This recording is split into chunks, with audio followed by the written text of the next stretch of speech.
Good morning everyone, सभी का स्वागत है जीके क्रेज के यूट्यूब चैनल पर। आज है 13 दिसंबर और 13 दिसंबर के क्या क्या करंट अफेयर्स के इंपॉर्टेंट अपडेट्स आप सभी को जानने ज़रूरी हो जाते हैं, उन सारी चीज़ों का डिस्कशन आज हम इस वीडियो में करने वाले हैं। सो स्टूडेंट्स, अगर आपको ये सेशन अच्छा लगता है, हेल्पफुल लगता है, सो इस सेशन को लाइक और शेयर ज़रूर करिएगा। एक बार आ जाते हैं सीधा क्वेश्चन के ऊपर कि हाल ही में नाबार्ड के नए अध्यक्ष के रूप में किसे नियुक्त किया गया है?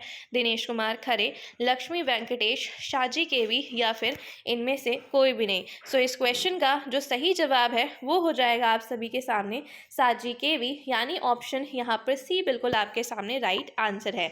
आइए चलिए नाबार्ड के बारे में बात करते हैं। सो नाबार्ड की जो स्टैब्लिशमेंट हुई थी वो आपको 1982 में देखने को मिलेगी और इसका जो मुख्यालय है वो मुंबई के अंदर स्थित है। आगे बढ़ते हैं आगे चीज़ों के ऊपर। सो ये कुछ हाल ही में अपॉइंटमेंट्स करी गई हैं, उनको एक बार हम सभी लोग देख लेंगे। राष्ट्रीय जैव विविधता आयोग का अध्यक्ष सी अचलेंद्र रेड्डी को नियुक्त किया गया है। प्रीति सुदन को संघ लोक सेवा आयोग का सदस्य नियुक्त किया गया है। लक्ष्मी वेंकटेश को INTUC कर्नाटक का नया अध्यक्ष नियुक्त किया गया है और सेबी ने सुंदरमण राममूर्ति को BSc का नया MD एंड CEO घोषित किया है। अरुण गोयल को इलेक्शन कमिश्नर ऑफ इंडिया बनाया गया है। आगे आ जाते हैं अगले सवाल के ऊपर। हाल ही में ऑक्सफोर्ड डिक्शनरी ने किसे 2022 का वर्ड ऑफ द ईयर चुना है? सो परमा क्राइसिस। अगला क्वेश्चन है आप सभी के सामने, हाल ही में ऑक्सफोर्ड डिक्शनरी ने किसे 2022 का वर्ड ऑफ द ईयर चुना है? परमा क्राइसिस, गॉबलिन मोड, होमर या फिर इनमें से कोई भी नहीं। सो स्टूडेंट्स, इस क्वेश्चन का जो सही जवाब है वो है गॉबलिन मोड, यानी कि ऑप्शन नंबर बी आपके सामने बिल्कुल सही जवाब हो जाएगा। आगे क्वेश्चन पे बढ़ते हैं। अगला क्वेश्चन आपके सामने ये रहा, हाल ही में सार्क चार्टर दिवस कब मनाया गया? 7 दिसंबर, 8 दिसंबर, 6 दिसंबर या फिर ये आपका 5 दिसंबर को मनाया गया है। सो हम बता दें, ये जो इस साल का सार्क चार्टर दिवस मनाया गया, इस बार इसकी 38वीं वर्षगांठ बनाई गई है। सार्क की जब भी हम बात करेंगे तो यहाँ पर इसकी फुल फॉर्म हो जाएगी south Asian association for regional cooperation. अगर हम इसकी बात करते हैं तो इसका जो प्रथम सम्मेलन हुआ था वो 1985 में बांग्लादेश के अंदर इसका सम्मेलन हुआ था। चलिए, अगर हम और कुछ चीज़ों की यहाँ पर बात करते हैं कि इस क्वेश्चन का जो सही आंसर है वो हो जाएगा आप सभी के सामने 8 दिसंबर।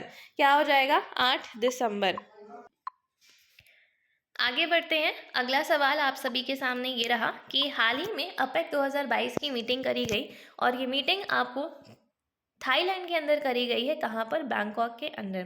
पहला सार्क शिखर सम्मेलन कब हुआ था? सो याद रखेगा 1985 में पहला सार्क सम्मेलन हुआ था ढाका बांग्लादेश के अंदर।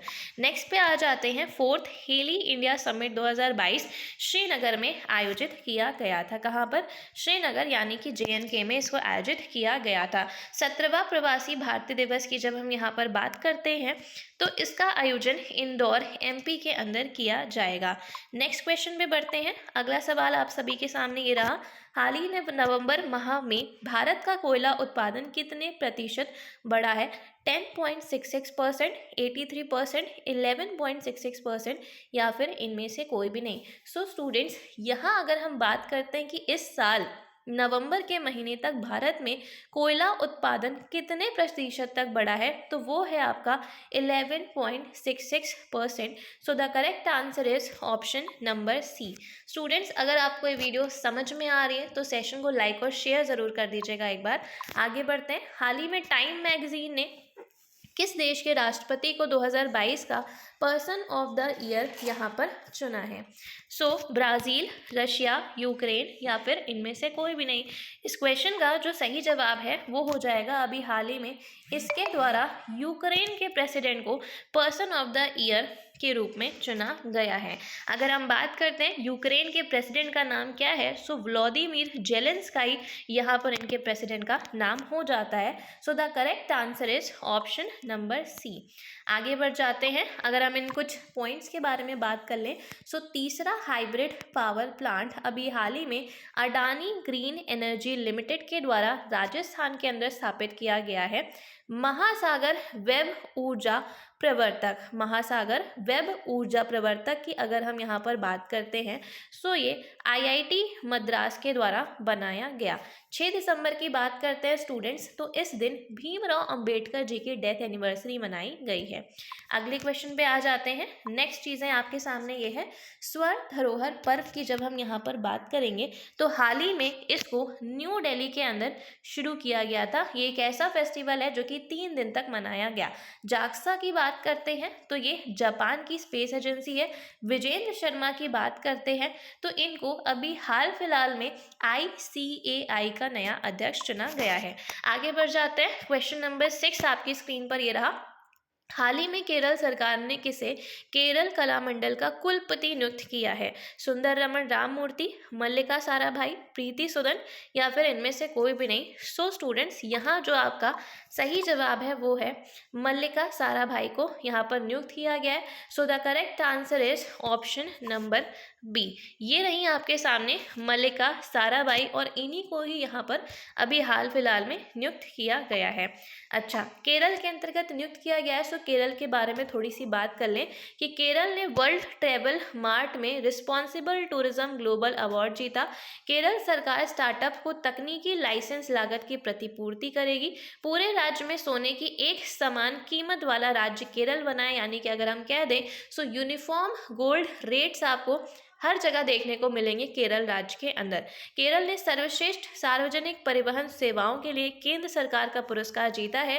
केरल सरकार ने 1 लाख छात्रों को फुटबॉल परीक्षण देने का निर्णय लिया। साथ ही साथ ये भी ध्यान रखिएगा कि केरल ट्रैक एशिया कप 2022 की मेजबानी करने जा रहा है।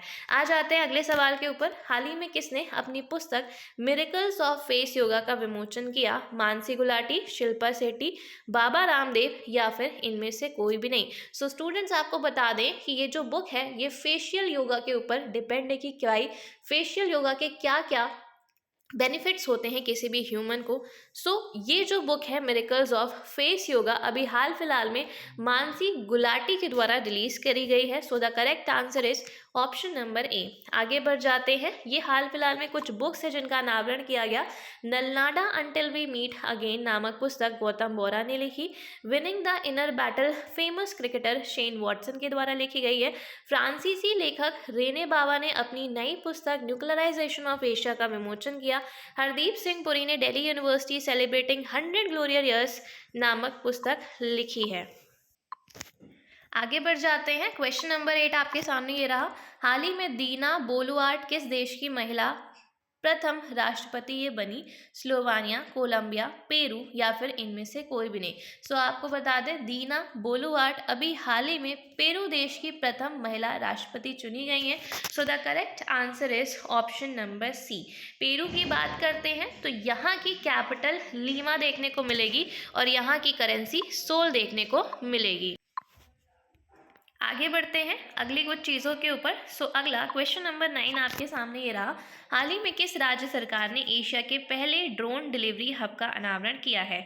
महाराष्ट्र, उत्तराखंड, मेघालय या फिर इनमें से कोई भी नहीं। सो स्टूडेंट्स, अभी इस क्वेश्चन का जो सही जवाब है वो मेघालय, यानी मेघालय के अंदर ऑप्शन नंबर सी बिल्कुल आपके सामने सही जवाब हो जाएगा। आगे बढ़ जाते हैं। अभी बांग्ला महोत्सव मेघालय में मनाया गया है। मेघालय की अगर हम बात करते हैं तो यहाँ के मुख्यमंत्री नागरिक जुड़ाव और संचार कार्यक्रम शुरू किया गया। मेघालय में स्थित मोमोमो गुफा को पहली भारतीय भू विरासत साइट के रूप में मान्यता मिली है। मेघा क्याक महोत्सव की बात करते हैं तो इसे भी हाल फिलहाल में मेघालय में शुरू किया गया है। मेघालय के मंत्रिमंडल ने मानसिक स्वास्थ्य और सामाजिक देखभाल नीति की मंजूरी दी और DP वाहलांग मेघालय के नए मुख्य सचिव यहाँ पर बने हैं। आगे बढ़ जाते हैं। क्वेश्चन नंबर 10 आपके सामने स्क्रीन पर ये रहा।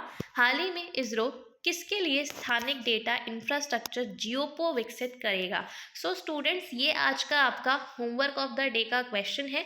सभी स्टूडेंट्स इस क्वेश्चन का आंसर कमेंट सेक्शन में मुझे ज़रूर दीजिएगा और क्लास आपको कैसी लगी ये भी कमेंट सेक्शन में ज़रूर बताइएगा। Thank you so much.